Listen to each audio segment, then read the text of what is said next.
Replay, Reducing Your Workload with Fractional Executive Assistants with Valerie Trapunsky, episode 325. Are you ready to make your law firm a profit-generating machine that will free up your time and skyrocket your impact? With more than 2 decades of business growth experience and having proven that you can be successful while prioritizing your family and your impact, introducing the Profit with Law podcast. I am your host, the creator of the firm differentiator 10x effect, Moshe Amsel. Well, hello and welcome to another amazing guest interview here on the Profit with Law podcast. I'm your host, Moshe Amsel, and today I have a treat for you. Let me tell you why this is a treat for you. I always start with I have a treat for you. So, one of the things that's been happening is the marketplace of attorneys is becoming more aware of the value of delegation.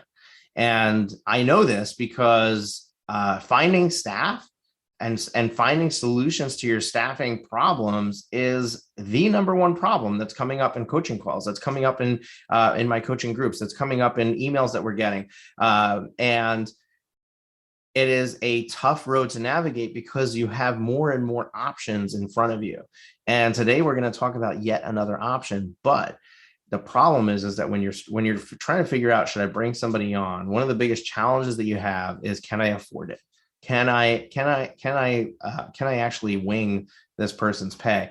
And if you start with, hey, I'm going to hire an attorney, that's taken off. That's biting a big bite into that sandwich. And what's going to end up happening is that you probably need to forego a bunch of your income in order to pay this other person's salary. And then you have to step into that. What if you can hire at the bottom? What if you can start bringing on the lower level staff, get a bunch of things off your plate, become more efficient, maybe even start charging more for your time, and then you step into those more expensive roles of paralegals and attorneys. And that's been the model that I have been encouraging my clients to follow. But when you start looking at those early hires and those support staff level positions, it becomes a minefield of what's available to you. If you're interested in learning more about our Elite Lawyer program, it all starts with an absolutely free coaching session. So you can book a free coaching session with my coaching staff where they will spend the time with you to help you understand and overcome the things that might be getting in your way of achieving your success. You'll leave that coaching session invigorated and inspired to be able to continue moving in the right direction. Now, in full disclosure, at the end of that coaching session, they're going to potentially offer you the opportunity to join our Elite Lawyer coaching program. That is the only way that you can get into that.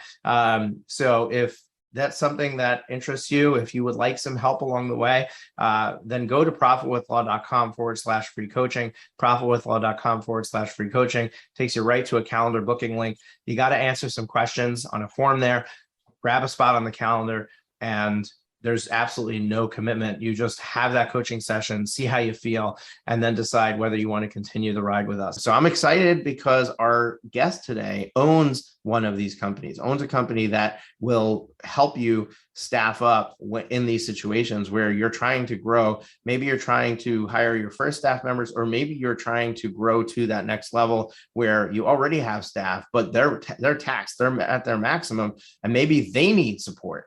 And they need people that you're hiring to support them. And I can't wait to jump into this conversation. Valerie, welcome to the show. Thank you so much. Thank you for having me. It's absolutely my pleasure. And I really appreciate you taking the time to have this conversation with me. And we had a little brief conversation in the green room before we started. So I kind of got the idea, and it's really fired me up for this conversation because I can see the possibilities for my listeners, and I can't wait to share this with them. So before we do, they want to know, who the heck is this person? We gave you a little bit of intro there, but tell us a little bit about yourself and how you stepped into this business that you're running, and what it's meant for your clients. Yeah, thank you. That was a really good intro. Thank you for that. So I started my career as a personal assistant and a chief of staff. I had an opportunity to work with A-list celebrities and high net worth individuals. And I learned a lot of things from that role. Particularly what I saw in very successful people is that all of them had one thing in common when it comes to personal and executive assistant support. They never had just one person doing the work. They always had two. So there was always a backup and a person with a different skill set on my teams. And so after years of being in that industry, I was always passionate about entrepreneurs and about entrepreneurship itself. I always had a dream to be an entrepreneur. And so it felt like that perfect fit. I took my experience in that very particular niche and started offering it to entrepreneurs and business owners, but modeled on what that service looks like for individuals that that are at the top of their industries. And so it was a really, really interesting journey. And then working with entrepreneurs and seeing, right, so there was one piece of experience learning in real life from these really giants. But then the second piece has been learning from entrepreneurs, how they do their business, how they set up their systems, what they're struggling with. And between those two pieces, it's been amazing the amount of information. And so we've always been for entrepreneurs and knowledge workers, individuals who are owning their own companies. And then, from there, we've continued to layer on, what we think is the best possible experience for an individual to have when working with EAs and chief of staff type of level support. Very, very interesting. So I want to jump right into the line of questioning here, because I know that people are going to be wondering, how to think about this and how to approach it. The first thing that I want to discuss is how do you provide your services? Because I think that's the first thing that we need to understand in order to start to think about possibilities as we have our conversation, because it's very unique. It's very hard to be able to hire a piece of somebody. And I think that's exactly what you provide. So lay it out for us. How do you provide your staff to your clients, and how is it billed? Yeah. So I love how you said it, hire a piece of someone. I'm going to borrow that. Thank you. So the way that we work is that what we know about entrepreneurs and people who have their own business is that they spend anywhere from 30 to 60% of their time doing administrative work, whether they realize it or not. And so most of those individuals, many times in the beginning of their business, but a lot of the time, even when they're 5, 6, 10, 15 years in, do not actually need a full-time person. And sometimes they need this team of individuals who are doing these micro specialized tasks. And so what we saw in the marketplace is that, yes, you can go to individuals and you can hire for a copywriter, you can hire for a designer, you can hire for somebody to write your newsletter, et cetera. And that all takes energy and ends up actually adding to the administrative burden, the hiring in itself. So what we do is that we pair entrepreneurs to a dedicated and on-demand executive assistant. That person we look for is going to have the least amount of friction in terms of communication. So we kind of double down on personality and character match. And from there, that individual ends up being kind of your catch-all for all of the other things that you might need, whether they're specialized. And so you get paired to that person. That person does the majority of the work. And if they need the support, they have additional team members. We bill our clients by the hour, and we keep our time track down to the second. So all of our clients, once they sign up with us, we have an app portal, and they can see in real time who's working on what, how many minutes that project is taking. And they also see their project management system, where they see what are the upcoming tasks and projects that their team is working on and when those will be due.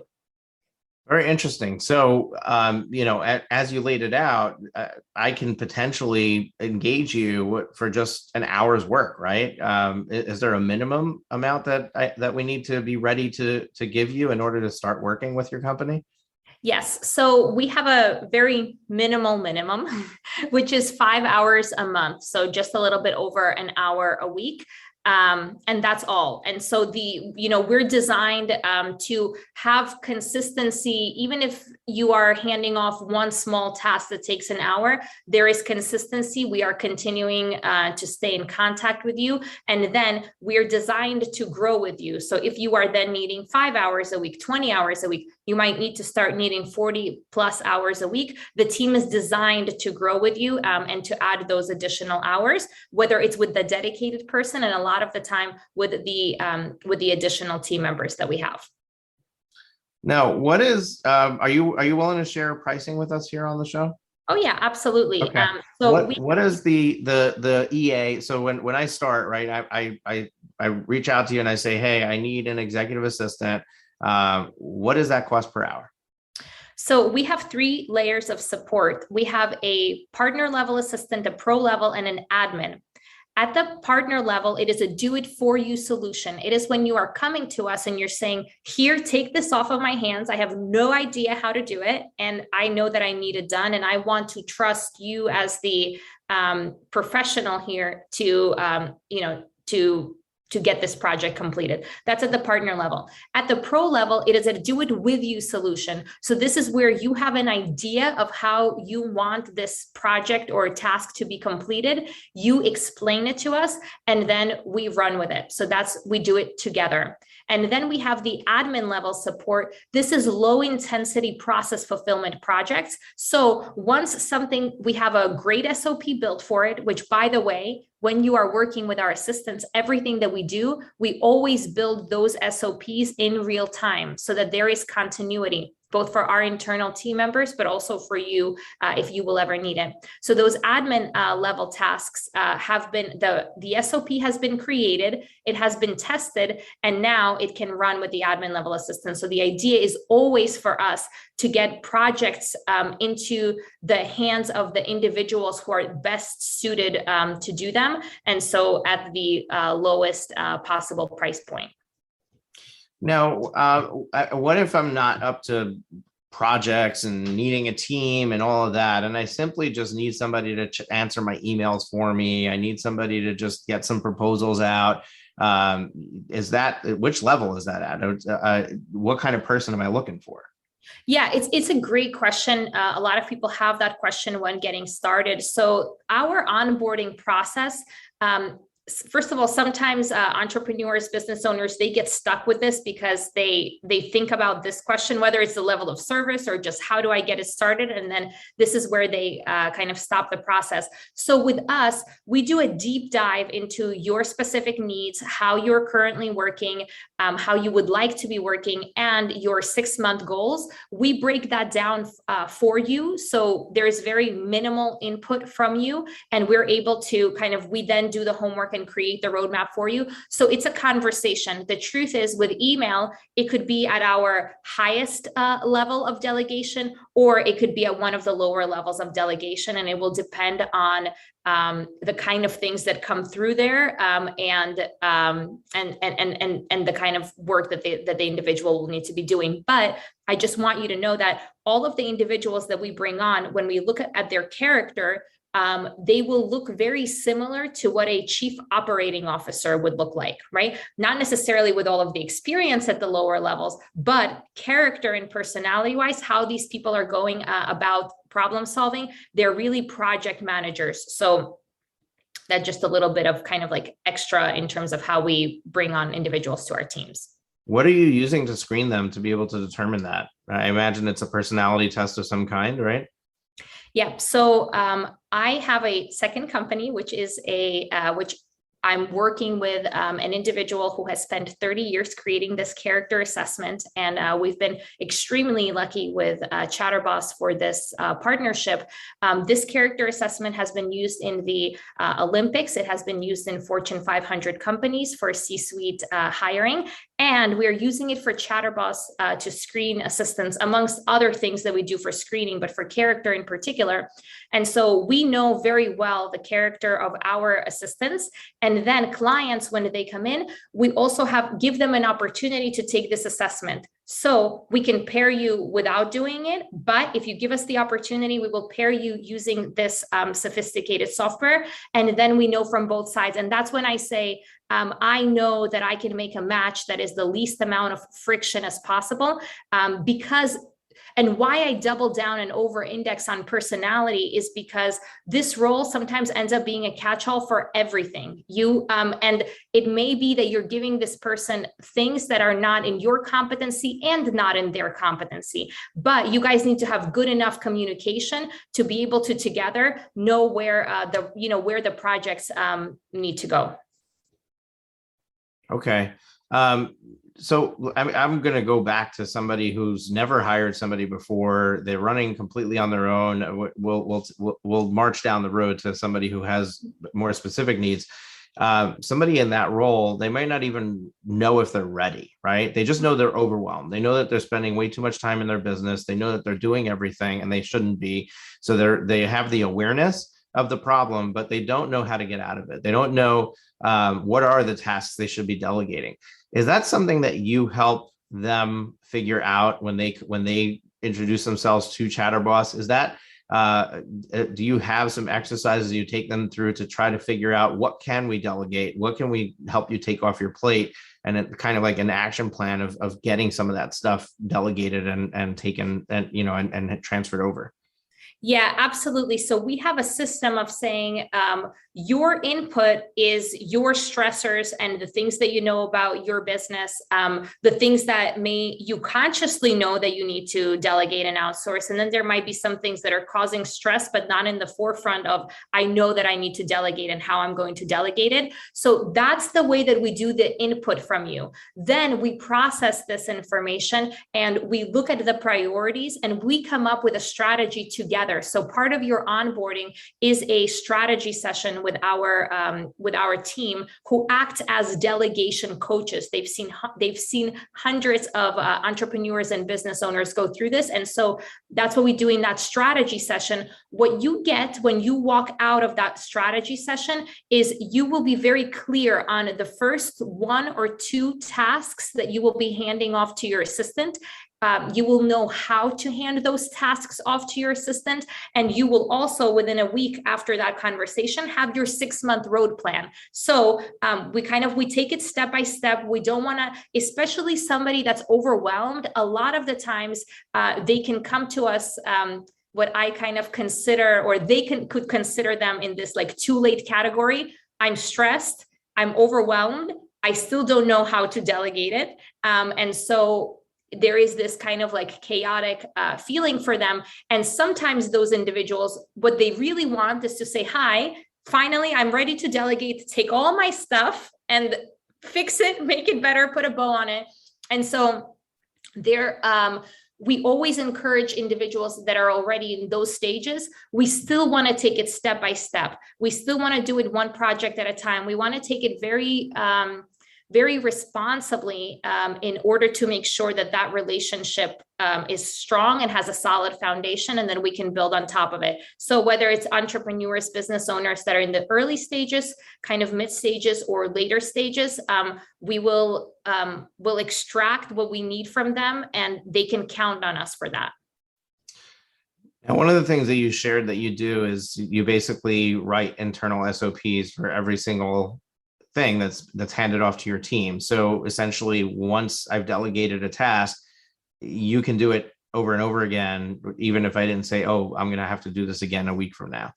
So the next time that I hand it to you, you just go back to your SOP and you have it. Does the client get visibility to those SOPs? Is this kind of a backdoor method for them to get their own SOPs written? Yes, absolutely. Back door, front door, side door. This is the way for them to get SOPs created. The SOPs serve two purposes. One, it is almost like a contract between you and the assistant. So the assistant you are communicating with them your needs. The assistant then starts implementing and executing. As they're implementing and executing, they're also writing this SOP. So as the client, you have the visibility, and we encourage you to look at those SOPs frequently, especially in the beginning, so you can take a look, and this is your way to see, did my assistant misunderstand something? Like if your assistant is doing something, sometimes it's not totally visible to you that maybe they're not doing it the way that you want, but they're doing it the way that they understood, or the way that they see best. And so this is kind of your extra checks and balances to make sure that it's being done the way that you want, or a conversation for brainstorming. Hey, I see we're doing it this way. Let's do it another way. The second purpose of these SOPs is that you have a backup assistant. So for the dedicated person that you have, for every client, every assistant has a backup. The backup is there in case your assistant is sick, they're away on vacation, something happens, life. And so your backup assistant steps in on those days or weeks, sometimes months, whatever it is. And the way that they can do your work is that they're looking at your SOPs. So sometimes when the backup assistant needs to step in, this is also an opportunity, an extra stress test for those SOPs. So you know that they're up to date and their quality. Very interesting. Okay, so let's talk about how somebody should navigate. I mean, it's a service that we're paying for, right? So these are not, essentially, they're not my staff member. They're somebody that I'm inputting into my team. How does that translate into the growth of a law firm? So, what if I've gotten to the point where it would be less expensive for me to hire a full-time staff member than to continue to pay for my EA with ChatterBoss? Is there a potential to be able to hire my EA that's working for me at ChatterBoss onto my team directly? And if there isn't, what does the transition look like when I need to pull back because I'm now bringing somebody on in-house?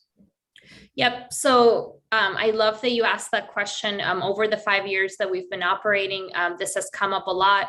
My ultimate goal is to be able to perform for entrepreneurs and business owners with the highest level of integrity, and keep their businesses moving. And I want to release them from the bottlenecks instead of adding any extra ones. And so all of that is to say that, yes, if you are having a good relationship with your assistant and you see that it is that one dedicated person that you need more than usually, I think the math works after 25, 30 hours a week, you want to take them on internally. That is no problem. We have a clause that allows you to do a buyout of your assistant. And if the assistant wants and you want to work together, yes, there's opportunity for that. And we will help facilitate that. And, of course, all of the SOPs, everything else you have access to. But what's been interesting, this has happened to us a number of times. And so what usually happens is the assistant will go internally at that point, and they will keep their ChatterBoss relationship,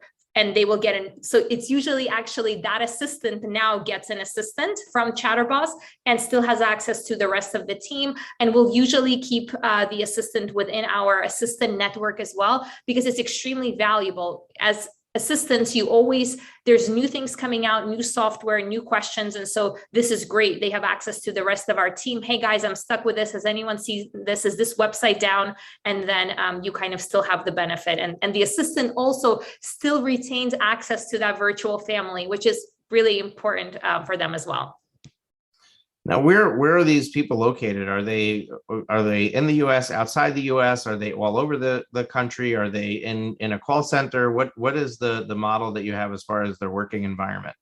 Yep. So all of our assistants at the partner and the pro level are US based. Actually, I have to say 98% because, and I'll explain to you why. So you will have a US based assistant definitely on your team, at least one of them.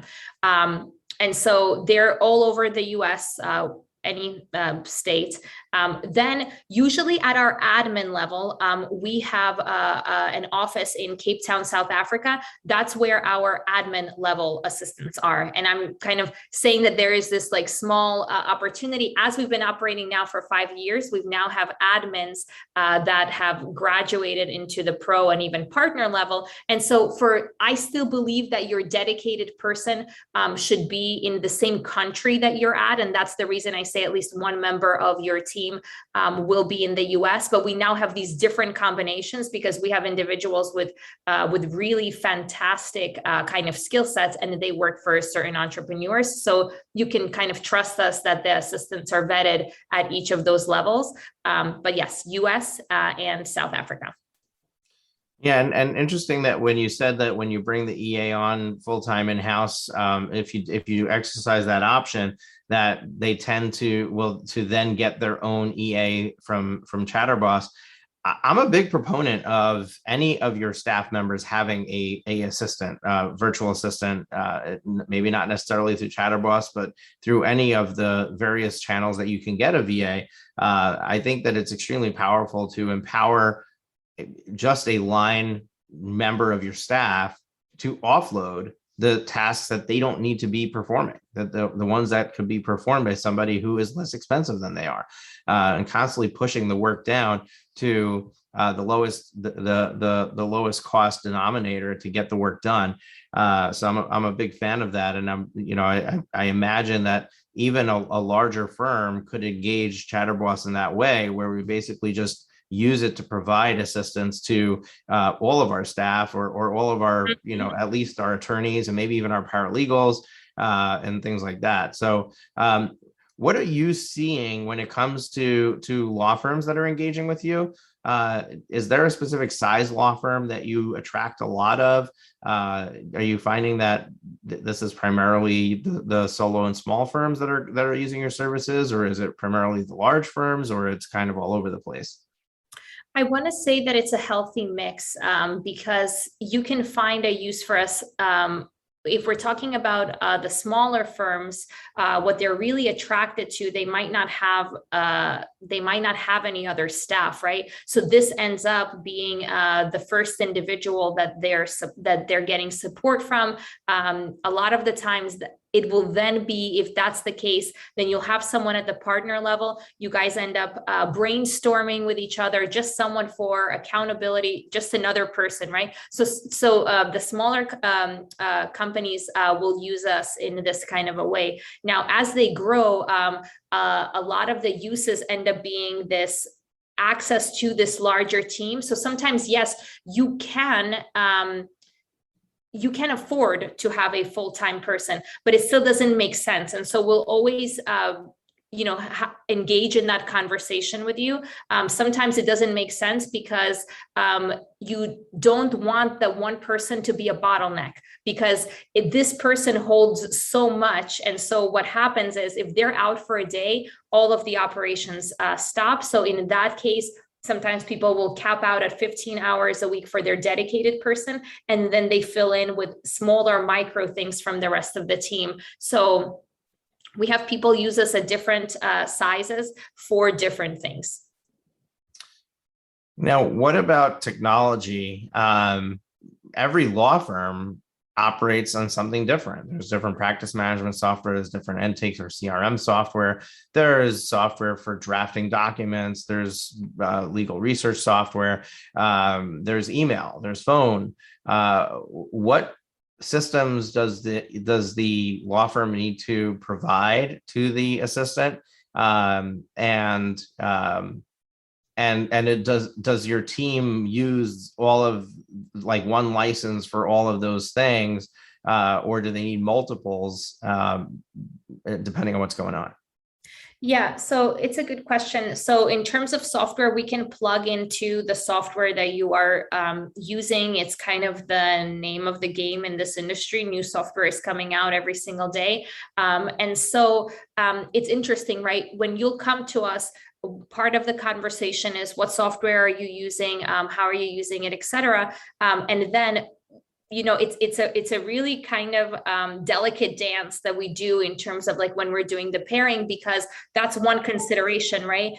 What software you need, but also the experience, and if you allow us, your character. So it's this trifecta. And so when we're looking at the software, the individual might not have experience with that per exact software, but we will say if it's CRM and bookkeeping, that the individual has other software that they've used. Usually the learning curve is not high once an individual has 1, 2, 3 pieces of software in that area. And then in terms of licensing and the getting access to the software, depending on what your software license is, you may be able to have one login for multiple individuals. So if you as an organization are using one login for 3 people within your organization, and that's how that login works, then that's great. You could do the same with the assistant. So the idea is that you can treat these team members the way that you would an internal team member. Got it. And can you give me some examples of what are the types of things that law firm owners or staff members that are using your assistants? What are the kinds of tasks and projects that are being handed to your team? Yep. So really popular are things like project management, having the individual in their email, their calendar and scheduling. A lot of those 3 usually kind of live together, because if I have access to the email, I kind of have access to your to-do list, or I'm getting a sense for it. So those are 3 that it's really nice to group together. A lot of attorneys will, well, I shouldn't say a lot, right? Some like to write their own newsletters and create their own content, but most will have one piece of content that they enjoy doing. So let's say for you, it is you enjoy doing the podcast, but you really wouldn't enjoy writing a newsletter. You can have an assistant take the podcast and repurpose it into a newsletter. They can repurpose it into videos. They can also cut it down and use it for social media. So those kind of things, CRM. You'll also have service-based entrepreneurs and business owners who can use an executive assistant from ChatterBoss in a client success role. So that also ties into the email, but and the project management. But if you can have that individual interact with your clients, set timelines, work with the billing, make sure that the person is taken care of and gets fast responses while they wait for the attorney to do the work. Now, you mentioned bookkeeping before. Is it common to hand off bookkeeping duties to your assistants? And are they already trained? Like, are they trained as bookkeepers, or is it something that kind of like the stuff that you would be doing internally, and your bookkeeper still is doing what the bookkeeper does, but maybe you're generating invoices and that's not something that you typically have your outsourced bookkeeper do, so you have your assistant do it? How does that play out? And I'm intrigued also because I own an accounting firm and we provide bookkeeping services, so that got my attention when you mentioned that. Yeah, so for the bookkeeping, those will, for the most part, be specialists. However, not necessarily. They don't necessarily have to be specialists. So I'll explain. If you have things like pay this particular invoice, or when I forward you this and you have access to my credit card, you take care of the payment, book a room, etc. You can have your assistant do that. That next layer is you can have an assistant, and these will be specialists who have a background in some type of accounting or bookkeeping. They could be in your QuickBooks, they could be in your P&Ls. So depending on the structure, you can have, like, let's say you have your P&L built out, not much changes. You're pretty finance savvy, but you need things uploaded from QuickBooks every month into the P&L. You can have an assistant do that and take care of it for you. And so there's a number of different things, and that kind of support has been growing. So I'm sure that you have noticed the trend. That kind of support has been growing. So we have about I want to say 5 or 6 members of the team now that will be savvy with bookkeeping. Sometimes it is a executive assistant that has a background in bookkeeping, and that works really nice. Now, they will not be, a tax specialist, but it will be good enough for you guys to do all of the day-to-day. And now there might be some more advanced things that you need to go to your CPA, et cetera, on. But you may work really well with your assistant, especially because you and the assistant, you're interacting very often. So if there's like, hey, how do we code this? Is this something new? We're going over our budget. We have our assistants do that for some clients. Yeah, absolutely. And I think that, it's imperative for somebody to keep their books up to date, because you need to, there's certain things you need operationally, like you need to know, how are we doing? If we have a target that we're trying to reach, are we on target for that? Our expenses running a little hotter than we anticipated, and where do we need to try to back off of something? Also, if you have accounts receivable, which I'm not a fan of, I think that that's behavior, and you can actually overcome that, especially with law firms where you have retainers, or if you're using alternative fee arrangements, they pay in advance for services. So you really shouldn't have AR. But if you do, then you don't know what your accounts receivable is if you're not entering payments into the system, if you don't know what was paid and what wasn't paid. So you can't possibly collect on invoices if you don't know that they're outstanding. So it's operationally and from a owner decision-making level, it's extremely important to have the books up to date, regardless of tax questions and things like that. So yeah, there's definitely value there. Now, one of the things that you mentioned is project-based work. What kind of projects are you seeing law firms do that you're putting into this project category? So in terms of project management, let's say you have other individuals on your team, you have other vendors, maybe you have other attorneys already on your team.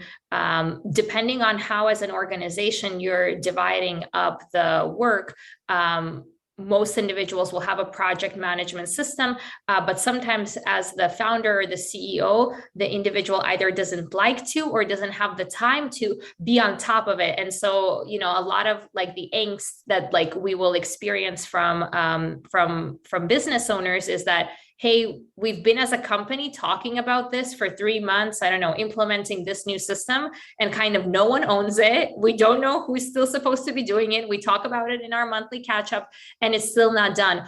Those kind of things is where if you have an assistant participate in those conversations, be in those project management systems, and then do the follow-ups like, hey guys, we have this monthly catch up, and someone actually kept an agenda and then did the follow-ups throughout the month, you have a higher chance of coming to your next meeting with some actionable items that you guys can improve and continue moving the needle forward in your business by implementing these new processes. And kind of same with clients, and that bleeds into the client success role. You can have it in your project management system, what you owe to clients, et cetera. And so sometimes if the members of your team aren't looking there, you may miss a deadline. So this is your extra kind of insurance. And an assistant comes in and says like, hey, we owe this, I don't know, contract to the client by tomorrow. Do we need to communicate that we need more time? So that, just as like a client of legal services, that's where I've kind of struggled with a lot, is that I know that individuals are busy and I so respect the work. And if someone proactively tells me like, hey, we promised Friday, but it's actually now going to be next Tuesday, I'm not stressed. Take it easy, take your time. But if it's Monday and it was supposed to be Friday, I'm like, okay, now I am as the client project managing. And so that's the role that we want to fill in for clients if it's appropriate within their business. Very, very interesting. To get visibility into this, what people are doing and how they're using it. And when we talk about it, it starts to trigger ideas, so our listeners, some of them are like, oh, I can really use it to do this and do that. Like maybe I always wanted to have some sort of gift fulfillment that I did for my client list. I never got around to it, but now I can hand it off to somebody and get it done. They can do the research, they can find the vendor, and gather the client list and upload it there. And maybe I'm sending out birthday postcards or something else like that. And I can hand that off. Or what about marketing efforts, right? I want to reach out to people and potentially get new referral partners, and I'll go and have lunch with them. But going and finding those people and doing the initial outreach and setting that lunch date is something that I just never get around to. Well, now I can hand that off to my assistant. They can do the research, they can find the people, they can talk to their assistants or to them directly if they don't have one, and then they can set that appointment, and get me and just put me right into that. It's kind of like with my podcast. I showed up to this interview and I had never heard of you before, right? And my team reached out to you because they're constantly looking for new guests, and they set it up. So I just show up, and I think that's really where we want to try to get to, and it goes with everything. I mean, like I was thinking about, if you travel a lot, having your assistant make your travel arrangements. I mean, when I do that right now personally, because I have 3 little kids at home, and it's always like a juggle, not just the cost of the flight, but like what time of day am I leaving? It makes a difference. If the flight is at 9 a.m., I have to leave before the kids get off to school. That's more, I get into more trouble with my wife than if I leave at 1 p.m. and I could leave after the kids get off to school. So, but being able to hand that off, it's a huge time consumption thing for me to book my own travel. Being able to hand that off to an assistant, having them take care of that for me, if I could just figure out how to give them the parameters to make the right decisions about, when and how and what airline and where I like to sit and all that stuff. But if you really think about it, you can come up with that. And I guess that goes back to this SOP process where I guess your assistants will extract that from me, right? I tell them, look, I want you to start booking my travel. What do you need to know? And then you'll work through that and write that SOP instead of me needing to sit there and figure it out, because I could see that being an impediment to me actually handing something off. Yeah, absolutely. It all happens step by step. So it's not this daunting task that many entrepreneurs believe it is, that I first have to figure it all out myself. Then I have to train everybody for every hypothetical situation, and only then I can get support. That's why our theory that it is best to start with 1 or 2 very clear and small tasks. And over time, you're going to train your person or the team, right? And so that also eliminates, well, what if I spend 6 months training my person and then that's, something happens, they go on maternity leave, like what then, right? It's like literally 6 months of waste. And so that's when the SOPs and the backup assistant support comes in. But it's also, I wanted to mention, right, because we've talked about the different levels of support and we've talked about internal specialists, but then to the 2 things that you mentioned in terms of gifts and travel, for example, we have a person on our team that will do stationery by hand, and that's their specialty. So we've already have a vetted partner for that. So if you say that, we can plug them in very quickly. In terms of travel, yes, your assistants can do the travel, but in addition, we have an internal team member who we partner with, who has a travel agency, and they have special benefits. So there could be things that are coming up that your assistant can't do, or something needs to happen, then they plug in. So it's kind of like a full system of support. And when you take it to the next level, when you mentioned about marketing, the examples that you gave exactly is a good case use of working with an assistant. But if you say, I need overall marketing strategy, I actually do not know if I need a podcast. In that case, we may say to you, you know what, there are cases where we need to look for an individual that's very specialized that we don't have a contact with, and we will look for that person for you. So maybe we'll look for that marketing individual to do that work for you, give us the guidelines of how to execute, and then we know that we're actually reaching out to the right podcast guests, not kind of guessing in the dark. So we'll also always guide you in that direction if we see that. But then lastly, we do have a vendor list of all individuals that we've worked with that the assistants have rated well. So if you need a podcast, now you've decided to do the podcast, you need a podcast editor. We have a bunch of people that we've worked with on Upwork that are going to be good, and we know their price. If you need an animated video, we know individuals who have been used by other entrepreneurs, and they've given us a good feedback. And so it kind of just cuts down the time and also the risk that you're not going to go with the right vendor. Yeah, and I imagine that I can hand off the job of finding that person and engaging them to the assistant, right? Mm-hmm. I mean, that's part of the hassle in getting these gig workers for all these different projects, is needing to go out and put the post on Upwork and needing to vet through a bunch of people and reading what they've done and reading the reviews and figuring out which is, like, I shouldn't be wasting my time with that, but I've got an assistant who's going to just go and do that. And if you already have the research done, then great. I'm not paying for that time over again, but still, I shouldn't be doing it. I should be handing that off to somebody else. Yes, that's exactly right. Awesome. So we talked about technology. We talked about integrating my technology into ChatterBoss. Is there any systems that you try to get your clients to adopt in the process of onboarding them? So maybe they don't have a project management system. Do you have certain systems that you have a preference to, that you're like, wait, you don't have this? You should use this because all of our people know it. So we will, as part of our tech stack, you get access to 1Password to share your password in a safe way. So that is also where your additional team members, as they come on, will have access. So you know that those are being kept safe. Now, some individuals have their own LastPass or their own 1Password, no problem, we could use that. But if you don't have a password keeper, at the very minimal, we will give you one. With the project management system, we give access to our clients to a Monday.com board for project management. That is what you see in the app in real time in terms of you have access to it. You can even go in and edit and interact with your assistant there. That is usually kind of a gateway for clients if they've never used a project management system to start interacting with one. And then afterwards, they might get comfort level and they want to use Monday.com. That's great.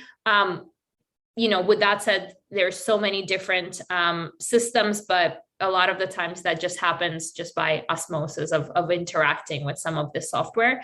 But those would be kind of the only two. And we give you access to a time tracker. And I know that you mentioned that this is not kind of probably applicable, or maybe for attorneys, but we have a time tracker that we use so that you can see hours. And again, sometimes people see that, oh, this is how you use it, and then we like it as well. Google Sites. What's the time tracker that you use? We use TimeCamp. Okay, I never heard of it. Yeah, I think that, and I don't know how you use the time tracker, but I think that it's important for somebody to every once in a while assess where they're spending their time, even if they're not doing it every day, because how else do you identify where are the places that I could hand something off to somebody else? Where could I become more efficient? So tracking my time and then looking not just at what I'm spending my time in totality on, but how am I jumping from task to task? And because that's really where we become highly inefficient, is when I spend 5 minutes on email, and then I spend 5 minutes on drafting a document that's going to take me an hour. And then I jump back to email for 5 minutes. I go back to the document. Had I just focused on the document, I could have knocked it out in 25 minutes, but instead it took me an hour because every 5 minutes I was in my email again. So identifying that really helps to identify the fact that, oh, I need somebody to be on top of my email so that I don't need to be the one checking it. So here, hand it off, or create a system around only checking it a few times a day. But I love having somebody else in the inbox. I mean, I personally, so many emails get missed, and then people are upset with you, because you missed their email. I get so much junk, and it's junk that I want. Like I want to get that newsletter or that marketing piece. I never read it, but I want to have it in case there's something that catches my attention, and I want to look at it. But then everything else gets lost in the process. So really having somebody stay on top of that, I could see as a huge value add. And I could, make a recommendations. Perhaps you already do that, but one of the things that works for our entrepreneurs is that yes, when we're in the inbox, we find that there are some newsletters or some content that the entrepreneur is attached to receiving and oftentimes doesn't necessarily interact with. And it creates an opportunity for things to be missed. And so if you guys haven't started using filters in your inbox, it's a great way, not saying unsubscribe from this piece of content, but move it into a different inbox, and then potentially, couple that up with time blocking. Every Saturday when I'm drinking my coffee, I'm going to look at this newsletter. Maybe you will, maybe you won't, but that it's organized there, it's for you there, and it is not in the way of the other things. So those are some of the strategies that the assistants may offer to the clients, and that you can also implement yourselves, but you probably should have someone implement. Yeah. So one of the things that I use a tool called SaneBox. I don't know if you heard of it, but SaneBox does filtering for me automatically. So I didn't have to sit there and set up the filters, and it kind of like just makes its own decisions. And then if something is somewhere where I don't want it, all I do is literally move it. And then the second I move it, it trains it and it sets a rule to move it there. So I love SaneBox. It's very inexpensive. I don't have an affiliate link for it, but just go to SaneBox and check it out. It's been a game changer for me for managing my email. One of the things that in my pipe dream I would have my assistant do is to go into the newsletters I'm interested in, and then to give me like a bullet point list of, hey, here's what you missed yesterday. These emails came in, an email came in from here, and this was what it talked about. An email came in from here, this is what it talked about. And in like 2 seconds, I can just breeze through it and say, wait, this looks important to me. Let me, find that email and bring it to my attention. I want to dive into that a little further. Or, this one mentioned a training or a webinar that's happening. I think that's a great topic. I want to do the same thing. Get me that person. Like that's the kind of thing that I'd be looking at and looking for in those emails. I want to see what other people are doing. I want to see what's being talked about in the industry. I want to see what marketing ideas are coming my way. There are certain vendors that I follow that like social media marketing world, digital marketer, where they're like people who I look up to for marketing ideas and things like that. And I don't have time to stay on top of every last thing that they're trying to sell me or send my way. But sometimes there's something that's really interesting, and I don't want to miss that. So having somebody filter those and take all the fluff out and just tell me, here's what this was about. There's a workshop coming up and it's this topic and it's $297. Half the time I realized, and it's like 4 weeks have gone by since they started emailing me about it, and its price has gone up 4 times. And now I realize that they have this thing that I want to attend, and I could have bought it for $197, and now I'm paying $997 because I just didn't realize it was there. So that's the kind of stuff that I think, in an ideal world, I would have somebody be doing to try and help me prevent me from missing stuff that I really did want to see. Yeah. And, in the beginning, we'll have, when we are getting started with our email management kind of relationship, it could be as much as, hey, similar to what you're doing with SaneBox, but now with a person, because certain things require a person. You'll say, hey, do this for me, put this in this board, put this in the ideas for podcasts, put this to here. And then that's how that SOP ends up getting generated. And then going forward, it could just be, pulses in a board. And then the individual then starts to know, then they might even go as far as to take action. And so kind of all of that takes time to cultivate that kind of a relationship. But absolutely, you could get from like idea to like actual execution and having that individual that's managing do the execution for you. So it's all really interesting. I realized that when you laid out the different categories, I don't think you actually shared the dollar amount. So I just Oh, want to I'm review that with you real quick because I asked about the pricing and there are sorry. people who are like, wait a second, you didn't give us any pricing. I'm Maybe, sorry. no, maybe you shared it and I just, No, it no, no. didn't I think register you're that you right. I did. get So excited about the concept. And then thank you so much for giving me the opportunity to share. At the partner and at the specialist level, it is $50 an hour. At the pro level, it is $35 an hour. And at the admin level, which is the low intensity process fulfillment, that is $25 an hour. So again, if I go back to, hey, I need a general executive assistant who's going to be in my email, who's going to handle my calendar, who's going to be in tune. Maybe I'm going to start handing off projects to. I don't know. We kind of need to explore that. Which level is that? Is that the $35 an hour level, or is that the $50 an hour level?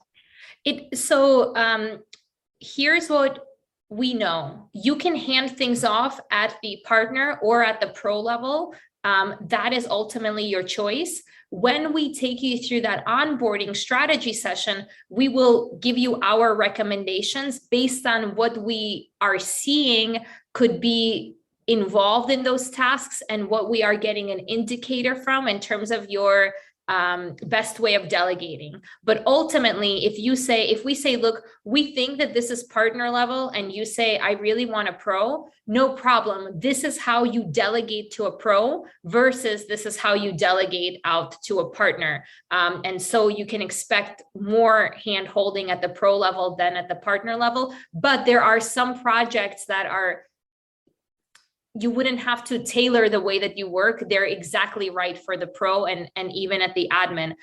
So we don't just look at it's hard to answer. I'm not kind of trying to avoid it. It's just that we also look at your first 6 months of tasks. So email may easily fall into either partner or pro. It's one of those categories. But if we see in the first 6 months, 75% lies with partner level support, we will suggest the partner level assistant first. But if we see that only 1 or 2 things need a partner and the rest is pro, then we'll start with a pro and maybe add a specialist as needed. So it will be really, really customized. But the answer is, if you are having a particular budget, yes, we will set your expectations of what you can expect, and you can choose to work with a pro assistant if that is your preference.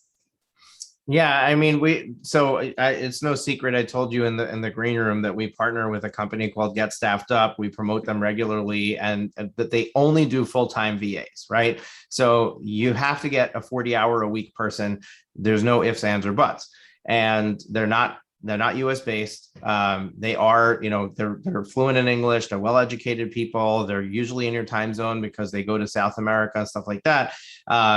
It is a wonderful service and fills a need, but there are people who maybe don't need to commit to full time, or maybe they want somebody US based.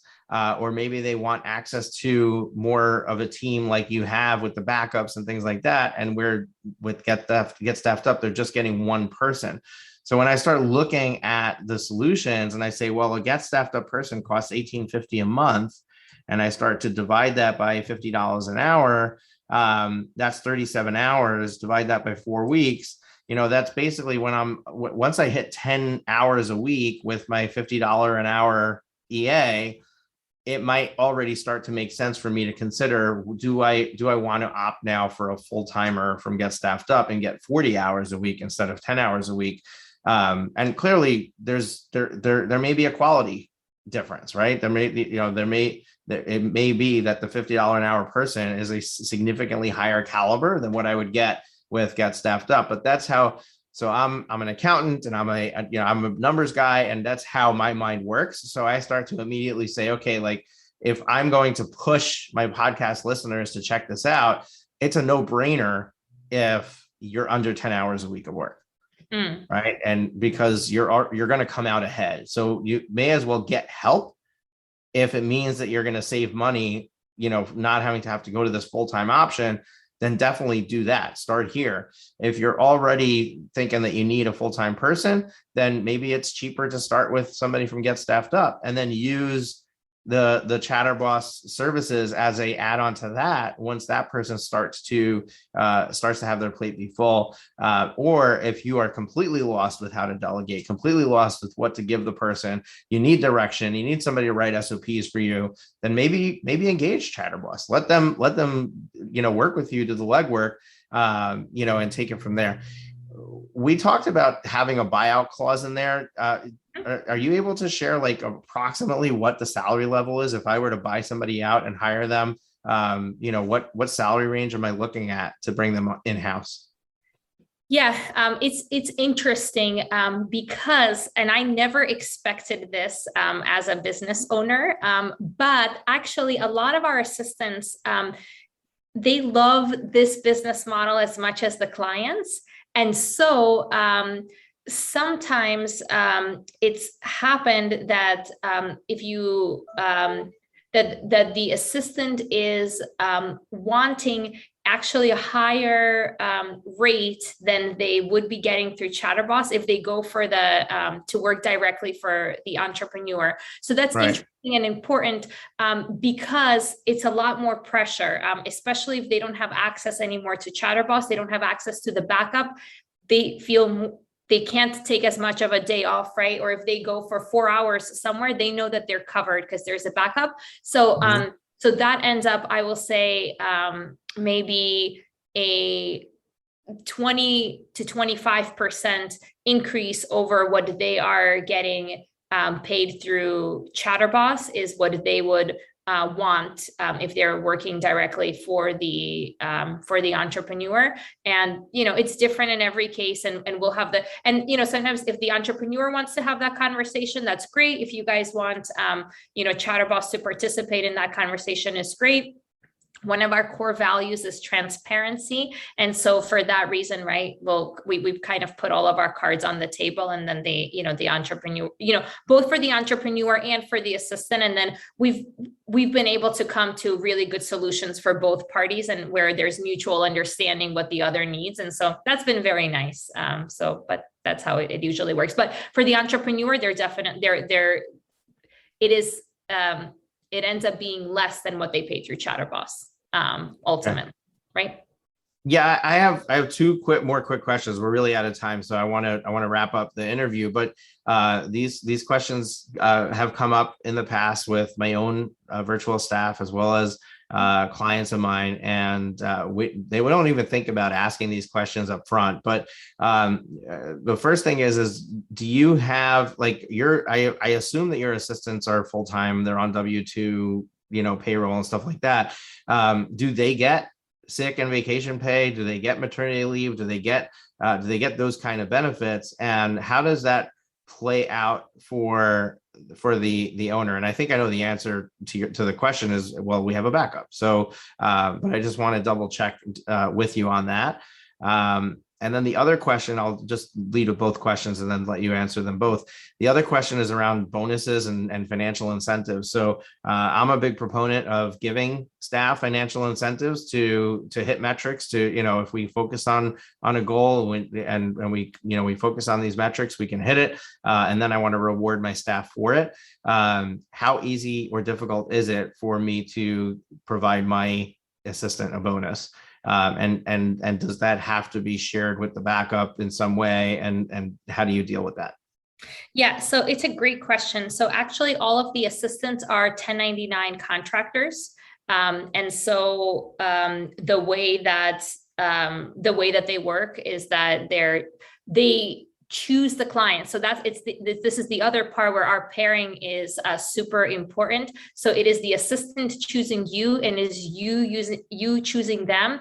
And ultimately, our success has been that mutually beneficial relationship that both of the individuals have, where the assistant, because they love working with you, are executing and are there, et cetera. And in terms of the backup, we do have full-time staff that serve as backup.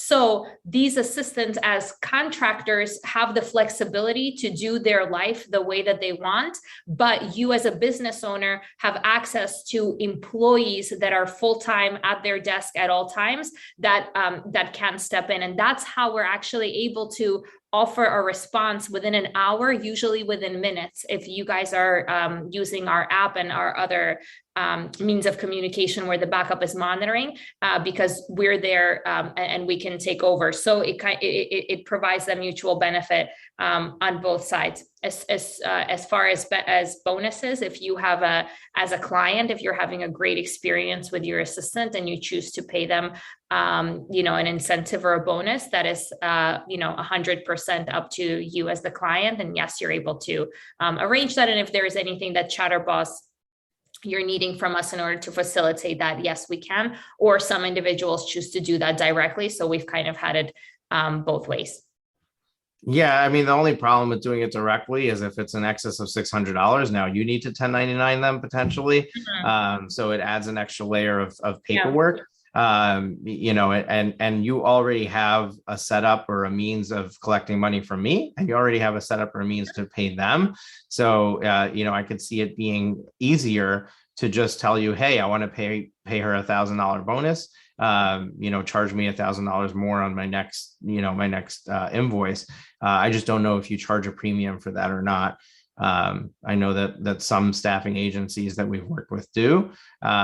Never sat perfectly right with me, especially based on how much some of them charge to do that. But some places it's easier than others to send money to somebody, right? So it really depends on on what it is. But that's what I wanted to explore with you. It sounds like it's a simple process. Yeah, we would work, one of the things that our clients have access to is unlimited access to their client success team. So in addition to the assistant, they have a client success person that is there if you need additional brainstorming, strategy, some hiccups are happening, you want additional team members. So if there is something that's like unique and specialized like that, we would work that through our client success team. Awesome. This has been a great conversation and really a unique concept. I mean, it's not so unique, but it's a unique concept in the way that you have all of the backups, the team members and the specialists and all of that. So it's almost like, the Swiss Army knife for team building in your business. And I really like the model, and I like it especially for somebody who's I'm not ready yet, right? I'm not ready to hire somebody. I'm not ready to move forward. It's a big commitment. This is not a big commitment. This is $50 an hour, $35 an hour. This is just get your feet wet, start with 5 hours a week, start with 5 hours a month, start with 2-3 hours a week. And just see what you can get off your plate and see how that changes your life. Because one of the biggest things that we don't look at is the opportunity cost of not handing this stuff off to somebody else. And what could you have been busy with that would have been more valuable than the task you just handed off to somebody else?